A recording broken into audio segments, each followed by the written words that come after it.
الحمدللہ دعوت اسلامی کے شعبہ خدام المساجد والمدارس کے تحت ملک و بیرون ملک مساجد و مدنی مراکز جامعۃ المدینہ و مدارس المدینہ کی تعمیرات کا سلسلہ بتدریج جاری ہے۔ امیر اہل سنت دامت برکاتہم العالیہ کے فیضان سے اٹلی کے شہر کارپی میں بھی ذمہ دار اسلامی بھائیوں کی کوششوں کے بعد انشاءاللہ الکریم بہت جلد اس عمارت کی تزئین و آرائش کے بعد مدنی مرکز فیضان مدینہ کا قیام ہوگا۔ شعبہ پراپرٹی اینڈ کنسٹرکشن ڈپارٹمنٹ یورپی یونین ریجن ذمہ دار اور نگران اٹلی کابینہ نگران کارپی ڈویژن اور دیگر ذمہ داران و عاشقان رسول نے اس جگہ کا وزٹ کیا اور ہر جگہ کا جائزہ بھی لیا۔ اس موقع پر نگران اٹلی کابینہ نے مدنی خبروں کو بتایا۔ اس وقت ہم اٹلی کے ڈویژن کارپی میں الحمدللہ موجود ہیں۔ یہ جگہ الحمدللہ دعوت اسلامی کے دینی کاموں کے لیے کوشش کر رہے ہیں ذمہ داران یہاں پہ، اور میرے رب نے چاہتے انشاءاللہ مستقبل میں یہاں پہ بھی جامعۃ المدینہ بھی ہوگا، مدرسۃ المدینہ ہوگا۔ دعوت اسلامی ہے، یہ دعوت اسلامی ہے، عاشقان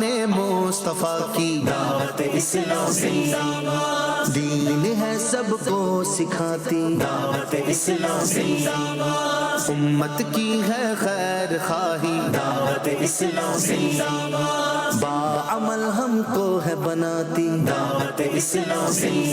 انشاءاللہ الکریم اس مدنی مرکز فیضان مدینہ میں 5 وقتہ و جمعہ کی نمازوں کی با جماعت ادائیگی کے ساتھ ساتھ اللہ پاک کے حضور سجدے ہوں گے، اور ساتھ ہی عالم کورس کے لیے جامعۃ المدینہ اور ناظرہ و حفظ قرآن پاک کے لیے مدرسۃ المدینہ سمیت اسلامی بہنوں اور اسلامی بھائیوں کے دینی کاموں کا سلسلہ رہے گا۔ قرآن پاک کی تلاوت ہوگی، درود و سلام کی صدائیں گونجیں گی، نیکی کی دعوت عام کی جائے گی اور سنتوں کی بھی دھومیں ہوں گی۔